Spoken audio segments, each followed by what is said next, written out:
Hello and welcome to They've Been Doing It All Day, Sir. I'm Chris. And I'm Ben. And we are two Englishmen navigating a variety of sports Australia has to offer. Brookie Oval regulars getting to grips with the NRL, life in a new country and following major sporting events coming up over the next couple of years. Join us on our adventures in the 2025 season, the highs, the lows and everything in between. How's your week been, mate?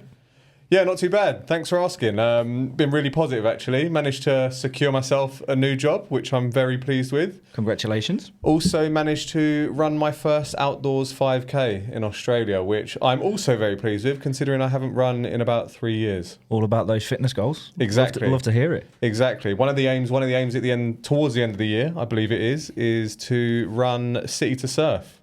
Nah, that's a big step up from doing a 5K. There's a lot of hills and it's just continuous. It can be very difficult, but if you want to go for it, go for it. I mean, living at the top of Beacon Hill Road, I think I have the opportunity to practice running up a hill. So Heartbreak Hill, we'll see how it goes. But running at the moment, I'm trying to overachieve. I think I'm trying to put one foot in front of the other, pound the pavement, and go from there. Really. So, yeah. How about your week? What have you been up to? Yeah. I had family over the weekend, which was nice to see. My gym bag broke on the way to work today, which is always a good start to the day. But then I won $60 on a free bet on the NBA, so swings and roundabouts. It's worked out to be a good day. That's a very, I suppose, valid point as well. Like, how many times have family visited since you've been here? I've had my mum and dad came over a couple of Novembers ago, so November 2023 they came over. Bless them, thrown into the next day, coming down to Rose Bay to watch me play American football, which they soldiered on, which fair play to them. And then I've had my aunt, who is from Australia, come over a couple of times to work and whatnot, and then they came over last week. They're doing a tour of Tassie and then out to Perth, which is really cool. How about yourself? I think in the 2 and a bit years I've been here, I've had my mum's come out every year, which has been nice. See the kids at Christmas, and then my sister's come out once with my mum, and I've also had one mate come out for 10 days. We just did showed him around Sydney. Oh, we went up to Byron Bay. That's what we did. We went up to Byron Bay, the worst weather that I've actually experienced in Australia, thunder and lightning. Showed him the real sights. And then did the Stone and Wood Brewery tour, which was actually really good. We were the only 2 people signed up for it, and we got a little personalised tour, shown different places, and yeah, real good. Do you want to start a brewery? By the way, they got sold for $500 million. Who did they get sold to? Some Japanese huge. Is it Asahi? Because that's where Four Pines went. Not sure, but from what I understood, the guy that gave us the tour, he said that. Huge Japanese companies usually buy most popular beer brands, so it's one of those. But 3 guys started it, sold it for $500 million. But yeah, what's the? Obviously, we filmed the first episode last week. They've been doing it all day, sir. What's the reaction been? Really positive feedback actually from friends and family. Couple of mentions in the office. Cormac called me Joe Rogan today, so that's a little shout out to him for that. But no, it's been really positive listening to it back as well. It was quite a cool experience to start, and yeah, I'm really excited to see where it can go. I think it was good. Obviously, there's the anxiety of like putting yourself out there on a public platform. Anyone in the world can listen. I think we managed 61 listeners, which great numbers for the first week. Let's hope they build week on week, but. Yeah, I thought it was a good experience. I'm looking forward to it. I'm looking forward to the journey, and especially now sport has started, which we can talk about, which we're going to talk about soon. Like, we've really got stuff to dig down into, review, link to our experiences back home and stuff like that. So it'll really give us stuff to talk about and discuss week on week, which is really good. I think good start. Let's just try and keep the momentum going and see how it goes. 100%.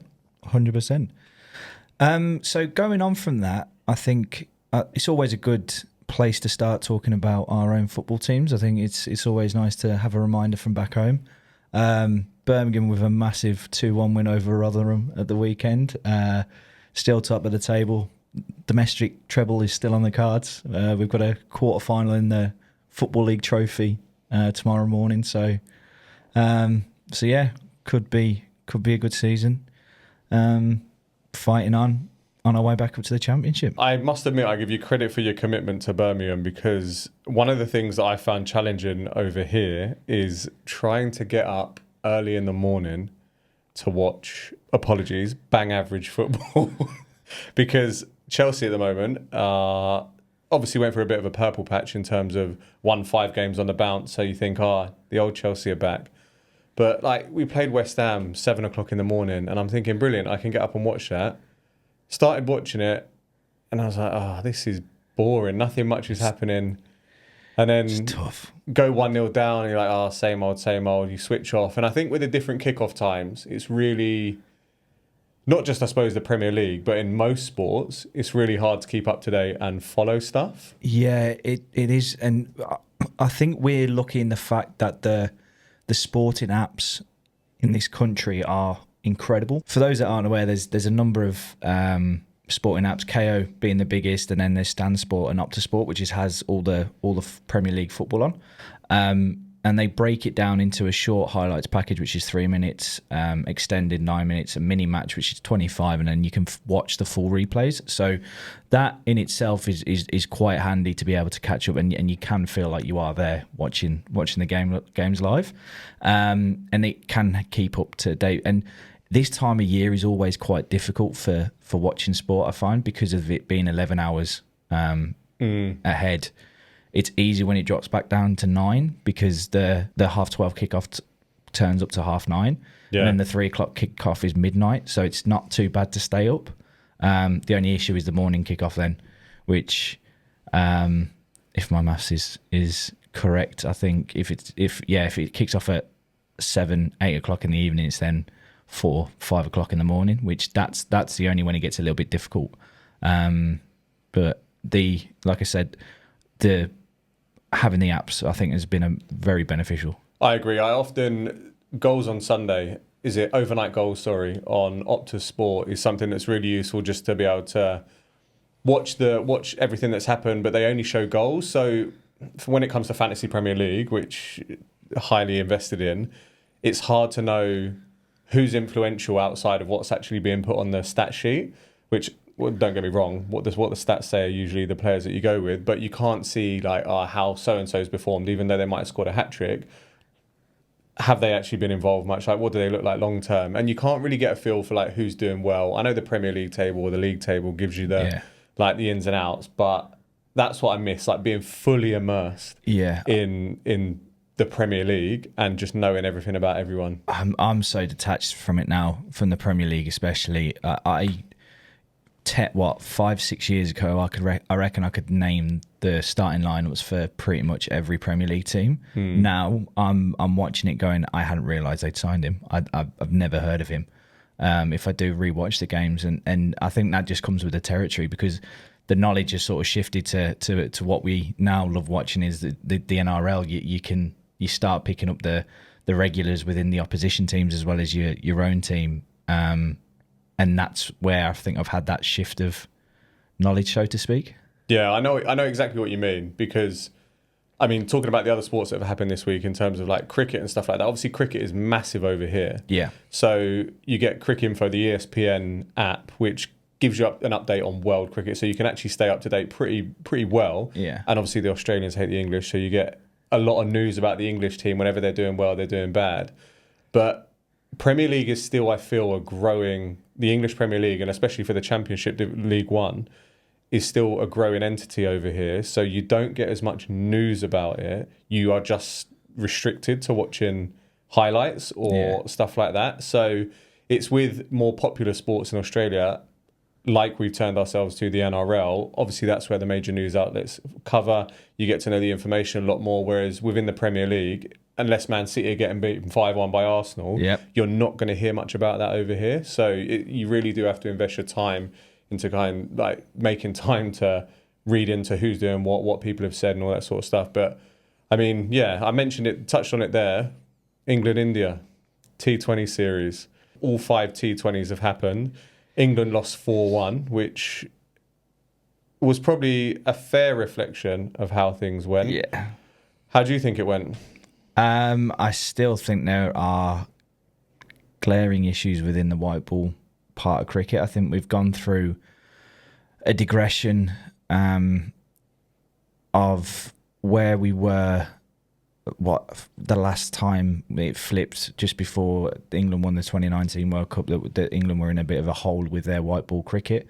Their test team were doing okay, whereas I think we've just gone through that regression, as I said, where we're now doing all right in test cricket, even though there are still issues within the test team. I believe it's not all high and mighty with Bazball, but I feel like that's sort of flipped to our white ball, and having Brendan McCullum within the coaching staff for the white ball cricket is really helpful. It is going to help the teams grow, but unfortunately there just isn't enough consistency with bat and ball, I suppose. You sort of look through the England scores, and not once did they get over 170, which is a sort of an international T20 you'd look at it sort of as a minimum. Granted, it is an Indian and subcontinent pitches are incredibly difficult to bat on at times, but if you look to the last test, India put on 247, which is what you could class as a low par ODI score, and then England returned with 97. I know it's a different kettle of fish, because you have to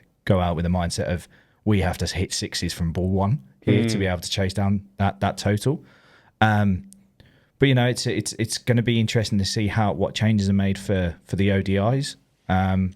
If there's going to be any sort of batsman bowling changes. I just really hope with the Champions Trophy just around the corner as well, another chance to win some silverware. I just hope there is enough time to turn things around. Yeah, I think, I don't know, you look at how Brendan McCullum came in with the test team, and it took a while for his philosophy, his ideas and stuff like that to actually be embedded within the team. And now I think it's one of the most entertaining teams in sport, in what some people call a boring sport, test match cricket. I think England are by far one of the most entertaining teams out there. I mean, you've got Sam Constas ramping people because of what England have been doing. You've got teams going at 4-5 and over. I mean, you look at what I thought the Australia-Sri Lanka test was boring. It was so terrible. Like, Australia scoring 600 and something brilliant. Steve Smith snoring himself to 100 and however much. Khawaja spending a day and a half at the crease. Yeah. It's not entertaining. It's not going to bring the fans in. And I know traditionalists to test cricket will be like, oh yeah, but that's what it's all about. But when Brendan McCullum came in, it took a while for him to get to that stage of playing Bazball. Everyone tried to coin the phrase, but I think it will take a while in the T20 and the white ball setup for his ideas to come to fruition and kind of play in a way. But at the moment, I think we're finding our feet. Phil Salt couldn't get a start once when opening the batting. I think he went for 4, like really single digits. And then the poor geezer chasing 247 actually made a pretty decent 50. And then, unfortunately, everyone else is still trying to slap boundaries because you're chasing a fairly big target, and no one else supported him, really. One person that did and always does shine is Joss Butler. He's consistent. Apart from the last 2 T20s, he wasn't on it, but the first ones, he was the one that basically gave us all those runs. But with the ball, Archer was getting slapped around all over the place. He was getting dispatched over the rope miles, and Wood, I thought, was a bit better. But yeah, I think it will take a while, and we'll see how it goes. Another cricketing event that took place, which was a bit of a one-sided affair. Yeah, very much so. Was the Women's Ashes. Yeah, I hope it's not a sign of things to come, which hopefully it won't be. Yeah, the women losing 16-0 over the different formats. Those that aren't aware of how the Women's Ashes does differ to the men's is that they play over all 3 formats. So they play a number of 2020s, they play ODI, and then they have the test at the end.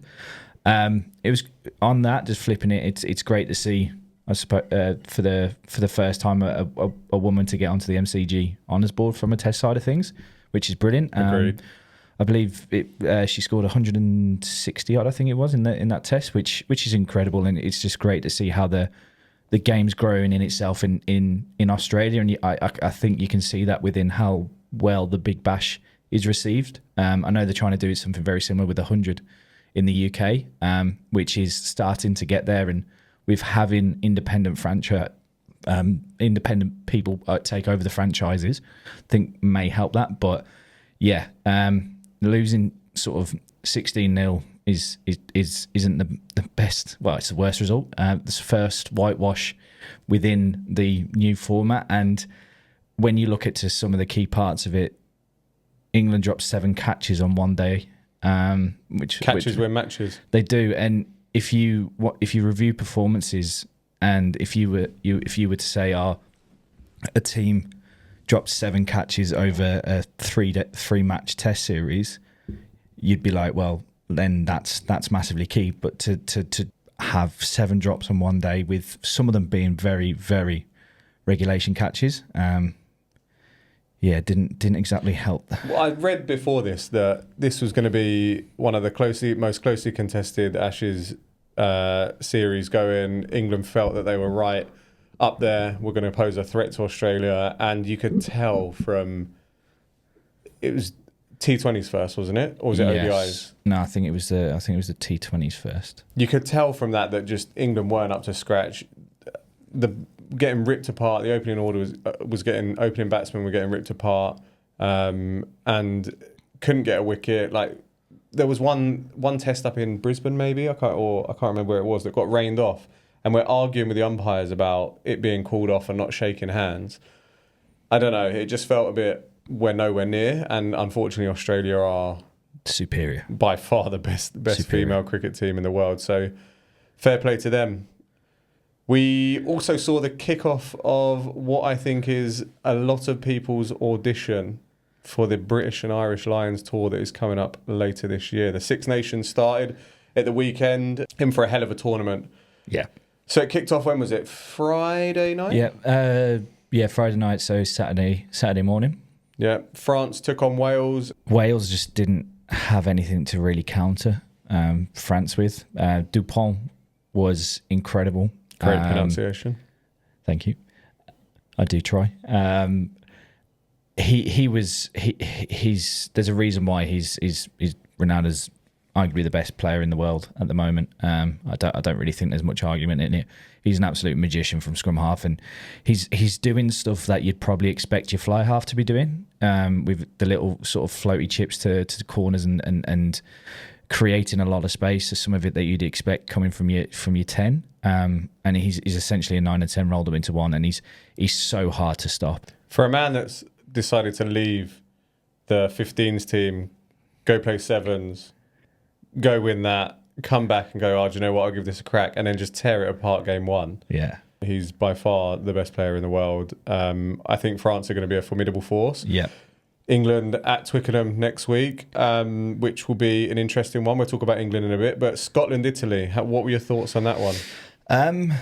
Scotland just ended up running away with it at the end, which just sort of shows what their character is as a team.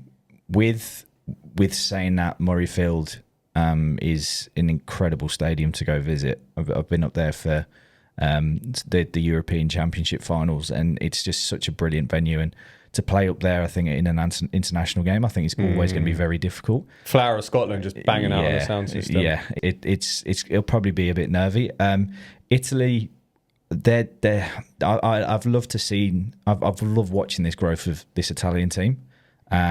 They are turning into a very, very good team to watch, and a very hard team to break down at times. Like, they were so resilient in that first half, where they just kept creeping back, like after penalty, just to keep the score really slow, and then to bring it back to 19-all is a huge thing. And they looked really dangerous at the breakdown as well, which was the result of a lot of the penalties that they were able to slot over. So big fan of the Italians, and I'd love to see them to do all right. Well, they got Wales next week, which I can't remember who said it. I was reading it earlier, that it's Wales's biggest game in their history. And I think it was more said in a way that they've lost 17 games in a row, or 17 test matches in a row, or something like that, Wales currently. And if they lose to Italy, they're likely to get the wooden spoon, because then they have to play England, Ireland, France following that. So there's a high chance that they'll get the wooden spoon. I believe they got it last year as well, so it'll be back-to-back spoons. So it's a case of a must-win next week. I think Italy are going to do them. I think Italy will do Wales. I was really impressed by them. I thought, like you say, the pressure that they put on to be able to get penalties. I didn't watch too much of it, and this is again linking back to what I said earlier about like I watched the highlights, so you can't get much from it. But from what I saw of the 15-minute highlights, the extended highlights on YouTube, I was impressed by them. I think they got enough to beat Wales. I think it'll be a really good game to watch, and it will set it up nicely for the wooden spoon race. Yeah. But on to the big one.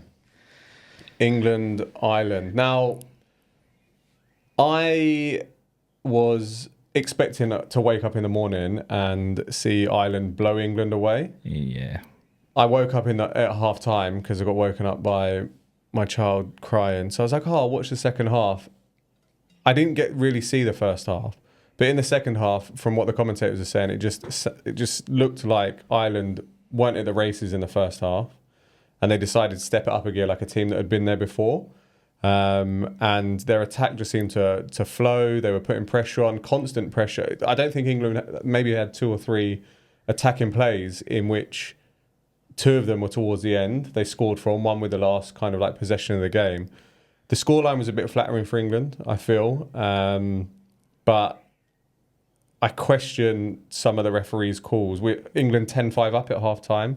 I believe Marcus Smith went to the bin for England's consecutive hands in the ruck. There was offside, and Marcus Smith was just the one that managed to get pinged for it. So he spent 10 in the bin.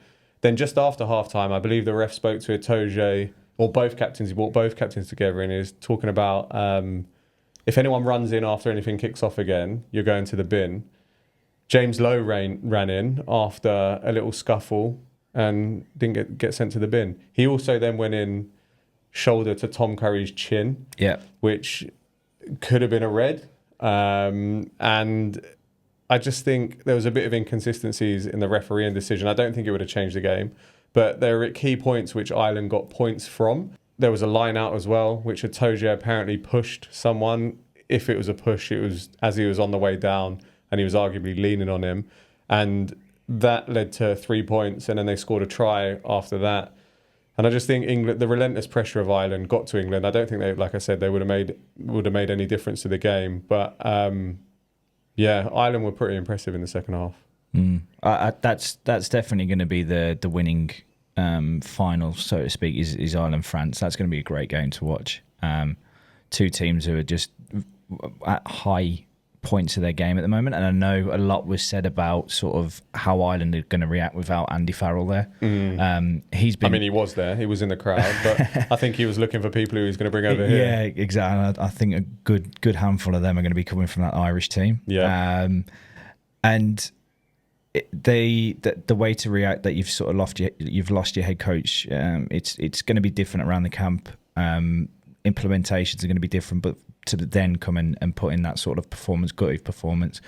But then going on from that, England sort of shot themselves in foot with a number of sort of ill discipline. I know there's a lot of talk around sort of their fitness to be able to keep up this intensity. I know Steve Borthwick is an absolute sort of drill master, drill sergeant with how he wants it played. He's very regimented, but sort of when you're looking at sport, it shows that if you don't have the players to play a system that you want to play, you need to adapt and you need to change. Linking it to Rooney at Birmingham sort of last season, he's got his one-way system, and it's shown again with him at Plymouth. It just clearly doesn't work. You need to see what you've got and then adapt to that. And then I see a lot of, I know, just sort of reading through all the reports and whatnot, and all the players coming out saying, I've seen there was lots of positives to take from the loss. I feel like that's been the line about English rugby for the last couple of years. So it's a case of how do they change those sort of positives into winning mentalities. I think this is another game that they've lost within a score within the last minutes because they can't finish a game. So it'd be interesting to see how England play against France at Pac Twickenham. I think it's always a fantastic game. I think England I think they've got it in them to be able to beat France at home. If it was over in France, I think it may be a little bit different. I see the Jamie George has been brought back to the squad, which just adds experience to that front row, which did all right. It'd be interesting to see if there's going to be a shift in the back row. Are the Curry brothers going to get another run at it together? I thought that was incredible that they got to play. Like, what was it, 8 years ago, they're being touted to play with each other on the same team, and then injuries and form and stuff like that. But how proud as a parent it must be to be standing there with your twin boys just representing their country must be phenomenal. But yeah, whether they'll stay on, not sure. I think Tom Curry's an absolute lock. He's one of the best in the world. He's incredible. He hits anything that moves. Yeah. He is, just absolutely stops anything that comes his way, which I think he's fantastic. And when him and Sam Underhill was a pairing, it was such a good pairing because they just hit anything, and their breakdown speed and their breakdown ability was helped England. And I know we're going back a fair few years now, but in that 2019 World Cup, when we beat New Zealand in the semi-final, those two were unreal. They were everywhere. So again, I think that's what they're lacking is that speed across the breakdown to be able to get and win balls. Defense is a little bit of an issue, like how James Lowe sort of you scored that sort of one of his tries where the winger, there's a scrum half who was out there on wing because that's how the defensive scheme works. Gets ran over, and it's an easy just couple of passes and in. And if you're constantly under a barrage of pressure, there's going to be cracks that appear at a time. And I think that's what happened. And Ireland, like I said, looked like a team that had been there, done that before, and certainly piled on the pressure. But linking back to what I said earlier about being able to keep on top of kind of sport at an all-through level, rugby is one of the most difficult. Rugby union is one of the most difficult ones I feel over here. To understand who's coming through, who the next players are, that because rugby union is dying a death over here, although hopefully the British and Irish Lions tour and the rugby league converts are going to start building the profile of it. But for people that don't know, teams are going into administration over here, the interest is dying out. And there's just no interest for the sport. So to keep on top of who these youngsters are that are coming through, like some of the names that appear on the team sheet, I don't have a clue about, and that's not through not caring, but it's the fact that there's so much you have to look into to understand what players are coming through, who's performing where, who's doing well. So yeah, that's a difficult one to stay on top of. So what the team will look like next week, who will come on. I mean, Jamie George is coming in, obviously a big name, but other than that, you do. I completely agree with that. Again, just being that little bit detached from everything, your knowledge shifts. Being able to watch the Premiership, what's it called now, TNT. You're able to watch it on there if you're paying your £500 a month, whatever it is, for every sports channel known to man. I think the Premiership is on stand, but it's again difficult to watch, and you don't get a full feel of the game through the highlights, which is the thing. Like when you're wanting to watch every game back. So, for example, for us to be able to go back and analyse each game to the level I think that we would love to be able to analyse it at, it's 6 hours out of a day that we've got to re-find, or we just get up and show commitment and watch it. Which again, with especially with yourself and with a newborn, it's not the easiest thing to do, or might be the easiest thing to do. One thing that did pop up on my Insta actually, which was surprising, the Queensland Reds are currently touring in the UK, I believe, and they beat the Bristol Bears 82-21. Granted, Bristol have lost a lot of players, or a fair few players to internationals, and I had read that they played a Champions Cup, is that it? Or a cup fixture the weekend before. So it's effectively their C team. But to stick 82 points is fairly impressive. And then Saracens lost as well at the weekend to the Ealing Trailfinders, which again I think is an impact of losing players. But it just goes to show, like, around the Six Nations time, the Premiership is just dull. Yeah, it's difficult. But I also like how club rugby's not stopped, and this is something we can touch on at another point. Is I think having a World Cup during a season I think would be very interesting to see how teams then, they've got the money to be able to adapt and change a squad to be able to continue. Like, we don't need to have international breaks.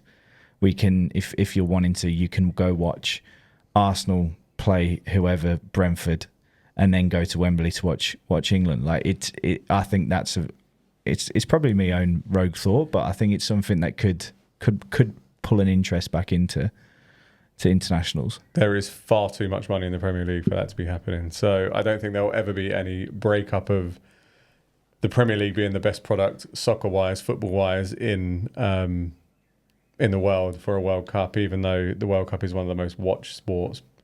Maybe for more the internationals, because that's the thing that really annoys fans is the stop in the club football for a couple of weeks, because it can be a bit frustrating. Whereas if they did the Six Nations-esque style, you just adapt. You're going to lose players to international, but you still got to play. I think that could be interesting. Maybe one we'll explore further. But just going back to a point that you previously mentioned about sort of red cards in the refereeing system within Union. Natamak, I think is how it's pronounced. I might have absolutely butchered that. But he got a red card, which was initially a yellow, but pending review is a red. This is a new system which has been in rugby union now for about a year, I think, maybe a little longer, which I think is a system that's been bought in, but I'm not too sure how I sort of feel about it. I get it from the point of view of the ref at the time can give a yellow card, can give a red, can be impacted by what's happening within the stadium and stuff like that, and then it's taken off to an independent review of the TMO. But what I absolutely love in rugby union is that they all work together. It's not one person's like fact. The referee will sort of go, right, this is what I've seen. Do you agree or you disagree? And there are instances with the team where actually I've seen it like this, and the referee's like, okay, show me. But then they can go, actually, no, it is the way that I've seen it. So it's one of those that I think is good for the, as I said, side of thing, referees not being impacted by the stadium. But then you're a player who's been sin binned, you're off for 10 minutes, and you just sat there going, am I going to be sent off? I don't know what's going on here. One of the things I do like, actually, I think they've introduced it this year. I think I read that they've introduced it this year, is the fact that the stadium can hear what's being spoken about from everyone rather than it just being announced by the referee. There's actual clear communication between the bunker. I'm going to call them the bunker, but like the officials, the match officials, to be able to actually hear what everyone is talking about and how they come to that decision, because it is, unfortunately, the stadium going fans that miss out on understanding what is actually going on. So to be able to hear that broadcast in the stadium, understand decisions, know why things have happened, I think will really help the sport. And I think that came in at the start of this Six Nations round of fixtures. So, and then you sort of link it to it. It's an issue with VAR because no one has a clue what's going on. I think it needs to be brought in so the fans can understand why play's been brought back. But that's a whole podcast on itself, I think. VAR 100%. That sending off of who was it? Arsenal Wolves the other day. It was one of the Arsenal defenders. Yeah, clipped him like miles away and got sent off. But anyway, I know we've been talking very heavy about rugby union there, and we're now shifted to being sort of big NRL fans here in Australia. But as we sort of like to do on here is compare it to the UK. What was your initial experience in the UK with rugby league, and did you know much about it? What was your feelings, I suppose, towards it in the UK? I think you see it growing up. Like on BBC, you used to have the Challenge Cup final and the playoff final. I think it was that were every year hosted down south at Wembley. The odd year went to Manchester. It used to be on TV, and kind of used to watch it, not really understand what was going on. Like be like, oh, you just get up, run back, make a tackle, and then you kick it away. Like it's a bit weird. But then I remember one of the first game I ever went to was in 2013. The World Cup was held in England, and me and a load of mates got tickets for the semi-final, which was held at Wembley. Tickets were like 20 quid. So we were like, okay, let's go along. That'd be a good day out. England, New Zealand, and it actually turned out to be quite a incredible fixture. Got to see the Hacker live. Now knowing a bit in 2025, now knowing a bit more about the sport and looking back on that fixture, there were some huge names playing it. Sam Burgess was playing in it. You had Sean Johnson playing in it. You had didn't Sean Johnson score a try in the last minute? Was it that game? Yeah, and there was an incredible flick. The ball bounced out and someone dived and flicked it back in. But James Graham, I believe, got stepped for that try by Sean Johnson. And that was kind of like my first proper exposure to it. Again, didn't follow up from that because other sports took priority of watching. But it was always a north-south thing as well. Like if you watch rugby league, if you're from the north of England, anywhere above Birmingham, really, I suppose. That Midlands area is kind of the divide, I felt. I'd say it's even further than there. I'd say it's the Yorkshire. Yeah, true. Straight away, Yorkshire and Lancashire are the two big things from it.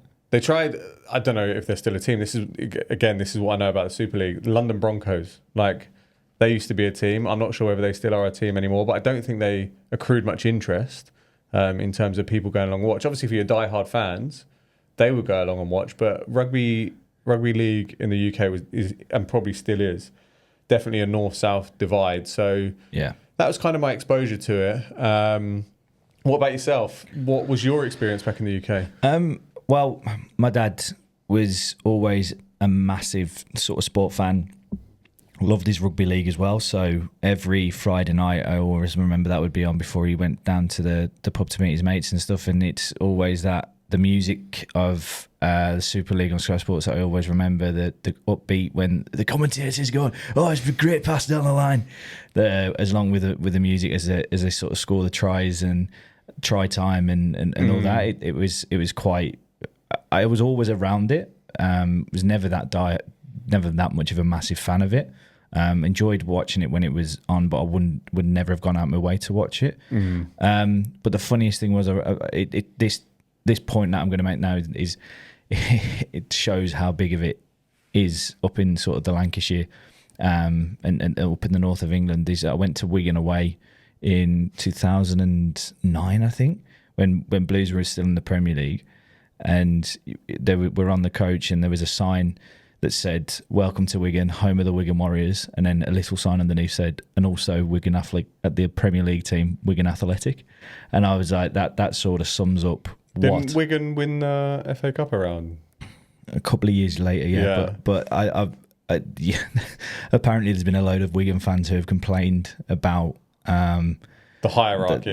The hierarchy of it, which is quite interesting. And for the Warriors, they ended up winning. They beat Hull in the Super League final this year. Their sort of semi-final match or playoff match before the final, they sold. I think the attendance was up by 20 odd thousand. Whereas I don't think Wigan Athletic have seen that in a good while. No. Which just shows again the sort of the priority of the sports. And if you go to Leeds, everyone is very much a Leeds fan and then a Leeds Rhino fan.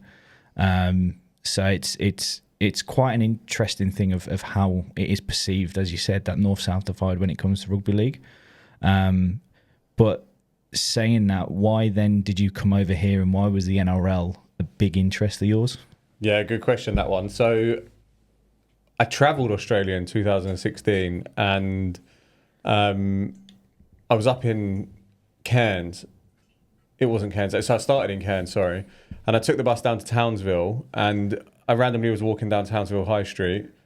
Don't think it's called High Street, but was walking down Townsville High Street and got a coffee next to this place that was, I think, now looking back on it, it was like the Cowboys HQ or Cowboys Leagues Club or something like that. Yeah. But the North Queensland Cowboys logo was outside.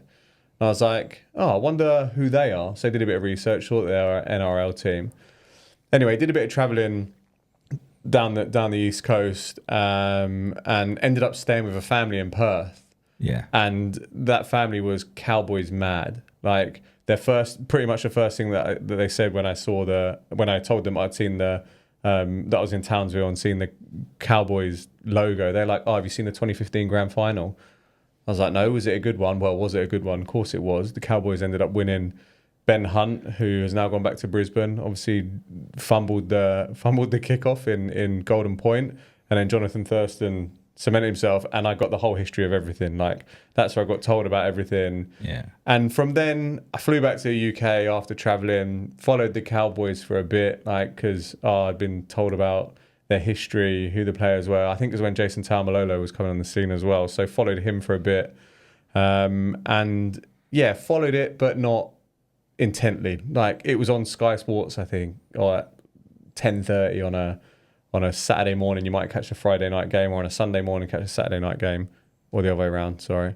But it was a case that I didn't really then follow up on it until then. Fast forward to 2018, met my now wife and found out she lives down the road from Brookie Oval. She used to say, Manly Stadium or Brookie Oval is down the road from where I live or where I grew up. I was like, oh, okay, brilliant. Who are Manly? Like, didn't know much about them. And then I come over here, go watch a few games. I spoke about it last time, but just the atmosphere at Brookie Oval was electric, and kind of followed it from there, really. So that's what and how I got into the NRL. And I think it's when I first was here in 2016, that's when Foxtel, and I believe it's when the NRL first got their own TV channel as well. Like, that's when the money started getting pumped in and it got a lot bigger. So that's how it grew from me seeing it then to what it is now. And I think it's grown into quite a good product. But what caught your eye on the NRL side? Again, I think very similar to yourself. It was my partner, when we found out we're moving over here, she mentioned it, and she mentioned how much she hated it. And I was like, right, that's exactly what I've got to watch. And again, as you said, you on TNT, there was a few of the NRL games, so I started watching them and sort of started piquing a little bit of an interest in it. I think the first real big sort of not understanding, but sort of seeing it is when Sam Burgess shifted over from league to union, and for the 2015 World Cup. Yeah. I think, again, that's another podcast where he was made a scapegoat, which is a shocking decision in my eyes. I think he was one of the best England players at that World Cup. But anyway, and that's the first sort of little introduction to it. Again, my partner sort of mentioning it, piquing a little bit of interest. And I think I mentioned it last week, where when we landed, I think we were a couple of days in, we were over at one of her friends' in-laws, and they said, you've now got, with you being on the Northern Beaches, there's two things, and you're never going to leave the Northern Beaches, and you've got to support Manly, which I was like, okay. And I'd been looking at the sort of going to watch I might see the Sydney Roosters, because I was like very much, which kit do I like? And being a Birmingham City fan and Manly being in sort of claret, you're sort of drawn straight away because of the Villa and the big derby there. But now, next day, bought a 5-game membership, went down to a few, and just next season got up the season ticket and things like that. I think that helped with us meeting at work, and yeah, I've absolutely sort of loved it ever since. I think it's, again, my partner, she hates this time of year, with the rugby league back on, because it's on Thursday, Friday, Saturday, Sunday, and it's absolutely incredible. What do they call the preseason over here? What's the trophy? The preseason challenge. That's what it's called. That kicks off this Friday. So I don't even know who's playing, but it means that footy's back on TV. You get to watch it, which is great. But where do you think the NRL ranks in comparison to British sport? If you were thinking about your personal list of sports, where would you put the NRL on that? And what would your kind of like top 3, 4, 5 be? So top 5 sports. Yeah. Okay. This is me saying that the NRL is going to be in your top 5, by the way. Well, yeah, it's. I don't think there's much else, to be honest. It would be, I think, football would be number 1. Soccer. I hate calling it soccer, but no, it's football. People won't understand what we call it if we call it football. It's football. And then I think cricket is a very close second with the NRL now peaking union, but that 2, 3, and 4 are very close, very interchangeable. And then 5, probably say F1, Formula 1, would be my top 5, and that's shifted from when I got over here, because I don't think even league or the NRL would have been in that top 5. I don't know what's bumped down to 6, but I don't think. No.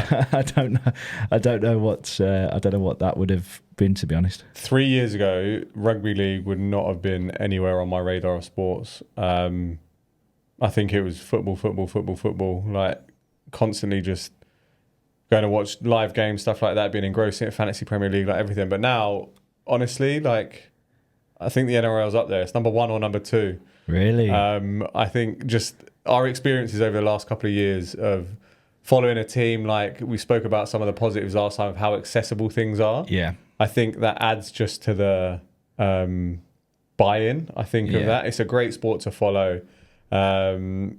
Any team can win it any year. Like I know that Penrith have dominated for the last 4 years, but I think it's not like there's one major team that are going to constantly win it year on year. Like in the NFL, you're seeing the Kansas City Chiefs dominating a bit at the moment, like City dominating for a number of years. Whereas with the NRL, I think it's a case of anyone can beat anyone. There's a few teams at the bottom of the table that are rubbish. Not mentioning any names, but the West Tigers are pretty terrible. Although I think they'll go all right this year. But I would say, it's a sport that has hooked me in. And I think it's a toss-up at 1 or 2 between those two. And then similarly, 3 or 4, I think cricket, in a way that I've fallen back in love with Test cricket because of what's happening in England. And I think that there should be a league in which England, India, New Zealand, Australia, and then maybe a 5th spot. So they're talking about a tier 1 and tier 2. I think that would make cricket more exciting. But then the tier 2 nations, like what happens with them? And then I actually don't mind watching golf, which is quite boring. So I think cricket, the 4th was rugby union. So we have, my top 5 would be soccer and the NRL, football and the NRL. Football. 1 and 2. Because I've got a son, I've got to call it soccer. Like he's Australian. He's being brought up Australian. No, you don't. So soccer and the NRL, 1 or 2. I find it weird saying it. 3 or 4 would be between cricket and rugby union, and then 5 would probably be golf. Although when it comes on, the darts is pretty good to watch. Yeah, that's pretty epic. Yeah. But yeah, just to let you know, I lose a little bit of respect for you every time you say soccer. So just making I can't. It's something that's got to change. It's something that's got to change. Like it's probably the only thing that's happened to me since I moved to Australia that I've actually changed from football to soccer. Something that I said I'd never do. Yeah. I don't think I'm going to adopt the accent. I've noticed that you've been rolling a couple of D's every now and then. I do go up at an end of a sentence as well. Yeah. Which I don't know. It is quite similar to how the Brummie accent can be, and I'm also a accent chameleon. I do tend to pick up the accent that I am around. But a few of my mates did mention that I do sound Aussie on this thing, so I'm going to have to make sure I properly put a proper sort of stop to that and try and change it. I might sound the exact same throughout the whole thing. So, but no, I've been made aware of that. Yeah, definitely. Well, we're going to leave it on that because I think the accent change and the language change is a bit too much talk for this week. But I certainly won't be calling it. Or I certainly won't continue calling it soccer on this. I'm going to try and change back to football. And you've got to stop rolling your D's and going up at the end of a sentence. That's what we can agree on that. Nice one. We'll leave it there. Well, thank you very much for listening, and we'll catch you in the next one.